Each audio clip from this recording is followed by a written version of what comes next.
Hey folks, it's Yusef here, JohnTheHutDweller. It's Saturday, it's raining, which I think is awesome. I love rain, especially in the summertime.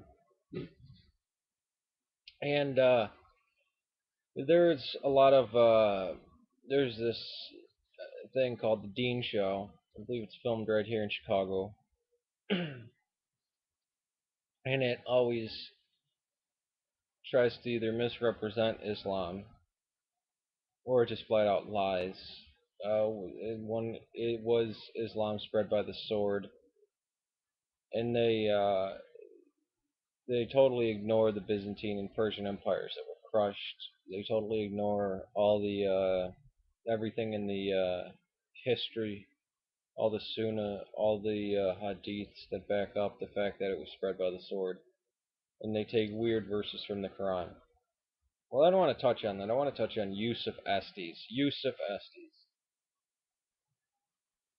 Now, I have heard him at least 3 times say there is no sex in Islam. It's totally forbidden. Unless you're married. That's the only time you can have sex. And it's only with that woman, or if you can take care of 4 women, you can only have your 4 wives, and that's it. Really. Now, taqiyya is a Shia term.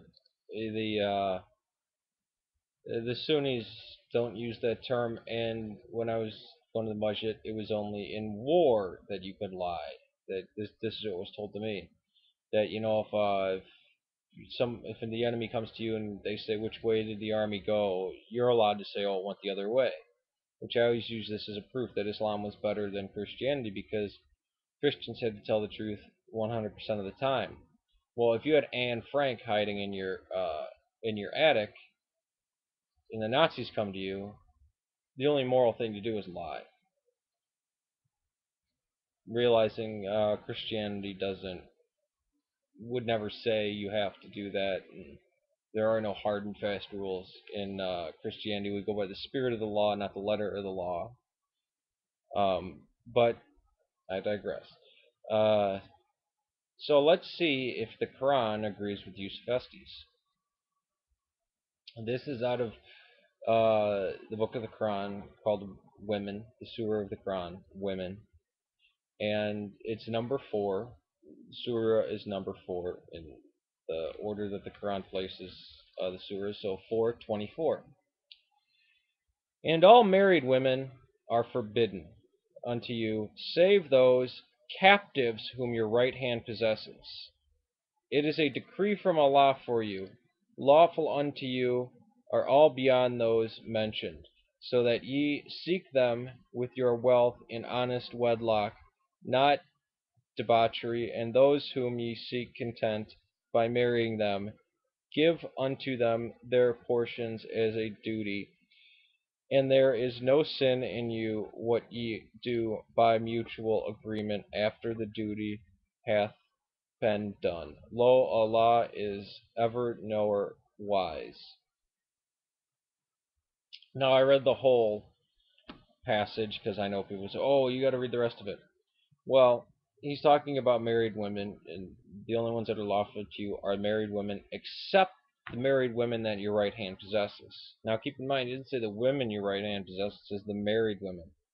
If you have a slave woman who is married and has kids, you can have sex with her whether she agrees to or not.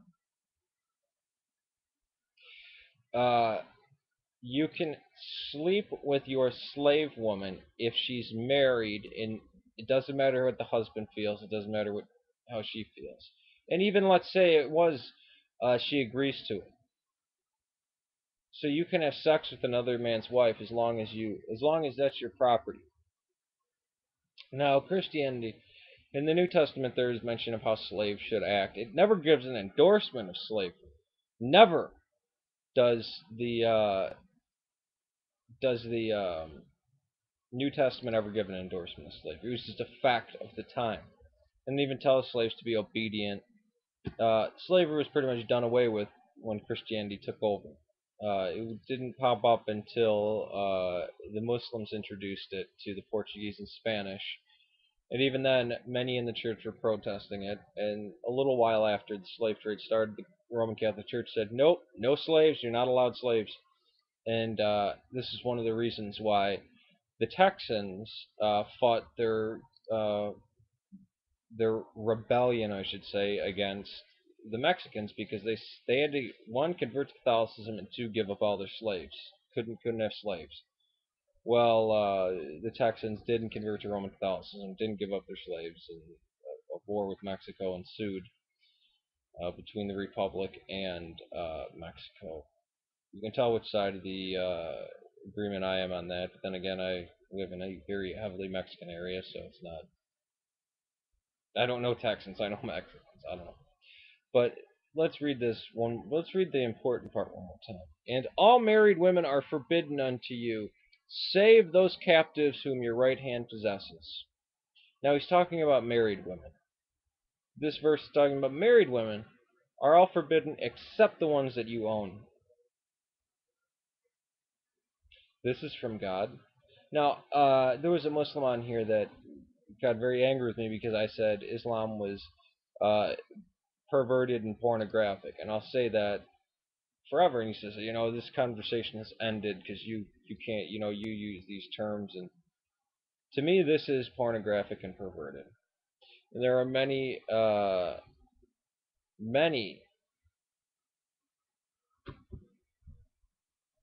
verses like this. And then even if you go into the Hadith, a lot of times they have them organized during subject. They pull all Sahih Muslim, Sahih Al Bukhari, and even stuff from Ibn Kathir all together, and they say um, they compile these books of what is lawful. And if you go to the areas of sex, it is I shouldn't admit to, but in high school, my sister was in college and she had a Muslim roommate, and she let me borrow some of the books. And yeah, I liked reading about this part because I didn't have access to any pornography. It was kind of get hot under the collar. Then I'd feel guilty, this and that. But I always liked this verse because I figured, wow, if Islamic State ever comes around, I can have a lot of sex. So Yusef Estes says you can't have sex unless you're married. This is a lie because he forgets to tell you, and he knows this because he read the Quran.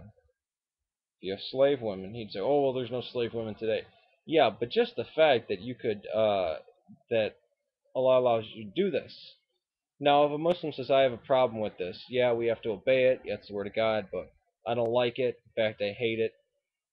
I would say, "Oh, good, you're like me," because I read in the book of Joshua in the Old Testament where God commands the slaughter of children and women and infants.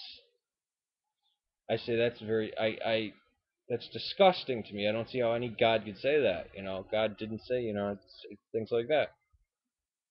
And I always notice people would say, "Oh, but if you look at later on in the Bible, those people were still there, so they didn't get killed." It doesn't matter. God said to go do it. That's where my problem is. And this is given by God through the angel Gabriel to Muhammad, and God is telling you this. Now, in early Christianity, you can't find anything like this. You can't. Islam is a better and pure religion. Why do people say, "Oh, what, you argue about the Trinity, or you argue about, oh, well, the Bible"? Just look at it from a moral standpoint. If the devil was stronger than God, would you obey him? I wouldn't. I'd start an all-out rebellion and go to hell. Why is it that people believe in God? Because he's more powerful. At least that's why the Muslims believe in God. It's because he's just more powerful than he is, and you got to do what he says or else.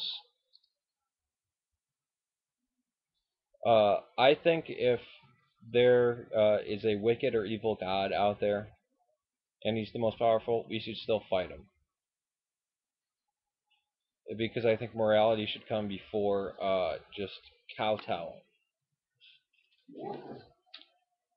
Luckily, in Christianity, we don't have that conflict because we look to our God as a very good and loving God.